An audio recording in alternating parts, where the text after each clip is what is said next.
Mrs Sayantani দে সকালে office যাওয়ার সময় দেখেন তার মানিব্যাগ থেকে সব টাকা উধাও। গত রাতে তার ব্যাগে প্রায় 10,000 টাকা ছিল। তিনি ছাড়া বাড়িতে তার 3জন ছেলে মেয়ে তখন ছিল।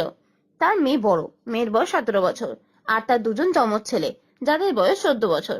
তিনি প্রথমে তার মেয়েকে ডেকে পুরো বিষয়টি জিজ্ঞাসা করেন। তার মেয়ে তিন্নি জানায়, মা, কাল খাওয়া দাওয়ার পর আমার শরীরটা একটু খারাপ লাগছিল, তাই আমি শুয়ে পড়েছিলাম। আমি জানি না কে তোমার ব্যাগ থেকে টাকা নিয়েছে। এরপর তিনি তার 2জন যমজ ছেলেকে ডেকে পাঠান।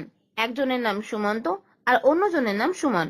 সুমন্তকে জিজ্ঞাসা করাতে সে বলে, আমি তো কাল রাতে পড়ছিলাম, আমি তোমার ঘরেই ঢুকিনি। সুমন বলে, আমি কাল রাতে নাইট ক্লাবে গিয়েছিলাম, সেখান থেকে অনেক রাতে বাড়ি ফিরেছি, আমি কিছুই জানি না। 3জনের কথা শুনে সায়ন্তনী দে বুঝতে পারেন চুরিটি কে করেছে। এখন আপনি বলুন, চোর কে?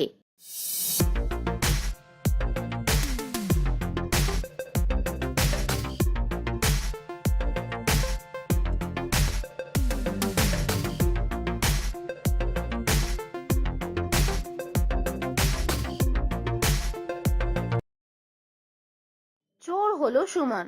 সুমন জানিয়েছিল যে সে নাইট ক্লাবে গিয়েছিল, কিন্তু সুমনের বয়স মাত্র 14 বছর। 14 বছর বয়সে নাইট ক্লাবে কেউ ঢুকতে পারে না। সে মিথ্যা বলেছিল, কারণ সেই চুরিটি করেছিল। নিজের অফিসে খুন হন রিনা গাঙ্গুলি। পুলিশ আসে ঘটনাটি তদন্ত করতে। পুলিশ রিনা 3জন সহকর্মী এবং বসকে সন্দেহের তালিকায় রাখে। 3জন সহকর্মী হলেন আব্দুল হায়াত, সুমনা দে আর সুশান্ত চ্যাটার্জি। পুলিশ আব্দুলকে প্রশ্ন করেন খুনের ব্যাপারে।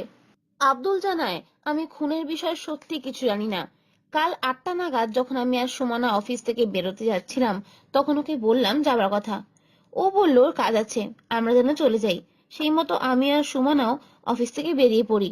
আজ সকালে আমি প্রথম অফিসে ঢুকেছি, ঢুকেই দেখি এমন ঘটনা ঘটেছে। এরপর সুশান্ত চ্যাটার্জিকে জিজ্ঞাসা করায় তিনি বলেন, কাল আমার শরীরটা একদম ভালো লাগছিল না বলে আমি সন্ধ্যা 6টার মধ্যেই অফিস থেকে বেরিয়ে যাই। খুনের বিষয়ে আমি কিছুই জানি না।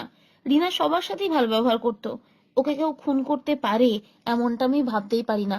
সুমনাকে খুনের বিষয়ে জিজ্ঞাসা করলে সুমনা জানায়, আমি আর আব্দুল যখন 8টা নাগাদ অফিস থেকে বেরোচ্ছিলাম, তখন ওকে আমাদের সাথে বেরোতে বলেছিলাম। আমরা 3জন ছাড়া তখন অফিসে আর কেউ ছিল না। রিনা আমাদের বলল ওর কিছু কাজ বাকি আছে, ও সেটা করে যাবে, তারপর আমরাও বেরিয়ে আসি। ওর সাথে কে এরকম করতে পারে আমি তা ভাবতেই পারছি না। এরপর রিনার বস নির্মল চ্যাটার্জিকে প্রশ্ন করে পুলিশ। নির্মল চ্যাটার্জি জানান, আমি সাধারণত সবার শেষে অফিস থেকে বের হই, কিন্তু কাল একটা কাজ পড়ে যাওয়ায় আমার 7টা নাগাদ অফিস থেকে বেরিয়ে যেতে হয়। রিনা খুবই এফিশিয়েন্ট ছিল, কিভাবে এমন হলো বা কে এমন করলো আমি কিছুই বুঝতে পারছি না। সবার কথা শোনার পর পুলিশ অফিসার মৃতদেহ পর্যবেক্ষণ করতে গিয়ে মৃতদেহের হাতের মুঠোয় একটি কাগজ পান, আর তাতে এইরকম লেখা ছিল। লেখাটি দেখেই পুলিশ অফিসার বুঝতে পেরে যান খুনটি কে করেছে। এখন আপনি বলুন, খুনি কে?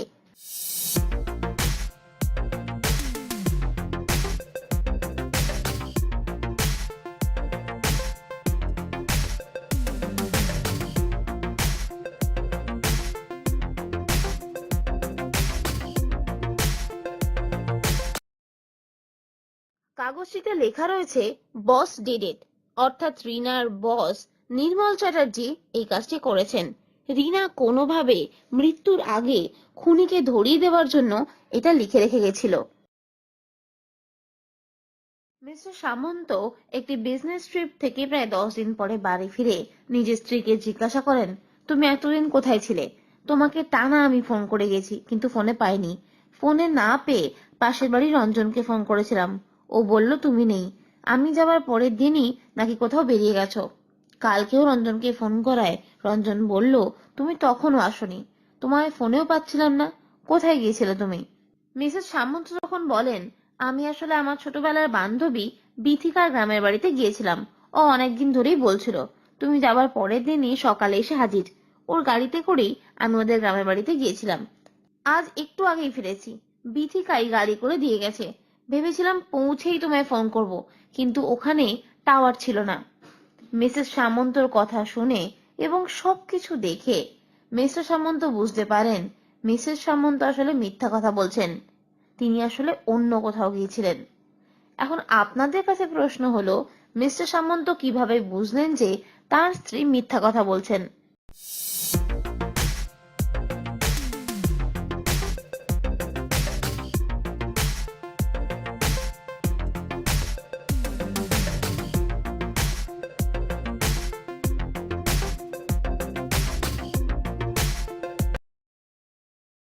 মিসেস সামন্ত বলেছিলেন যে উনি ওনার বন্ধুর গাড়িতে করে তার গ্রামের বাড়িতে গিয়েছিলেন, কিন্তু ঘরে যেই ব্যাগটি দেখা যাচ্ছে তাতে প্লেনের একটি কোম্পানির ট্যাগ রয়েছে। বোঝা যাচ্ছে উনি প্লেনে করে কোথাও একটা গিয়েছিলেন। ব্যাগের ট্যাগটি দেখেই মিস্টার সামন্ত বুঝতে পারেন যে তার স্ত্রী মিথ্যা বলছে। মিস রমলা ব্যানার্জি একজন নামজাদা শিল্পপতি। তার বাড়িতে তিনি ছাড়া বিভিন্ন কাজ করার জন্য 3জন লোক আছে। রমলা ব্যানার্জিকে তার বাড়িতেই কেউ হত্যা করে। খুন হওয়ার কিছুক্ষণের মধ্যেই পুলিশ রমলা ব্যানার্জির বাড়িতে পৌঁছে যায়। পুলিশ এসে বুঝতে পারে 3জন কাজের লোকের মধ্যেই কেউ একজন রমলা ব্যানার্জিকে খুন করেছে। 3জনের পোশাকেই লাল দাগ দেখতে পান পুলিশ অফিসার। 3জন কাজের লোককেই তিনি জিজ্ঞাসা করেন যে তাদের পোশাকে কিভাবে লাল দাগ লাগলো। প্রথম জন জানায়, আমি রান্না করছিলাম, তাই আমার জামায় টমেটো সস পড়ে গিয়ে এরকম লাল দাগ হয়ে গেছে। দ্বিতীয় জন জানায়, বাড়ির একটা দেওয়ালের রং একটু খারাপ হয়ে গিয়েছিল বলে আমি সেখানে রং করছিলাম, তাই আমার পোশাকে রং লেগে গেছে। তৃতীয় জন জানায়, আমি ছুরি দিয়ে ফল কাটছিলাম, ভুলবশত ছুরিটা আমার হাতে লেগে হাতের আঙুলটা কেটে যায়, তাই আমার জামায় রক্ত লেগেছে। পুলিশ অফিসার ভালো করে 3জনকে পর্যবেক্ষণ করেন এবং বুঝতে পারেন খুনটি কে করেছে।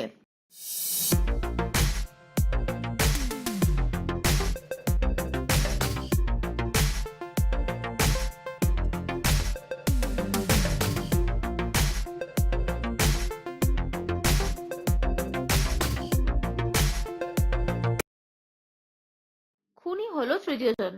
তৃতীয় জন জানিয়েছিল যে ছুরিতে তার আঙুল কেটে গিয়েছিল। যদি ছুরিতে তার আঙুল কেটে গিয়েই থাকে তাহলে তার হাতে হয় ব্যান্ডেজ বাঁধা থাকবে বা কোনো কাটা দাগ থাকবে, কিন্তু তার হাতে কিছুই হয়নি। সেই আসলে খুনটি করেছে এবং খুন করার সময় কোনোভাবে তার পোশাকে রক্ত লেগে গিয়েছিল। ছবিটি ভালো করে দেখে বলুন এই ছবিগুলির মধ্যে কোনটি আলাদা।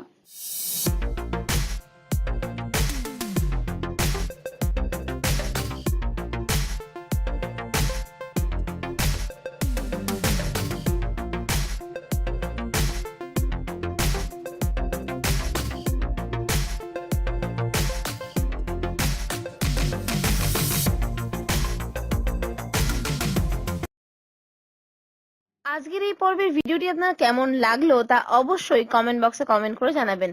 ভিডিওটি ভালো লাগলে লাইক ও শেয়ার করবেন এবং আমাদের চ্যানেলটি সাবস্ক্রাইব করতেও ভুলবেন না।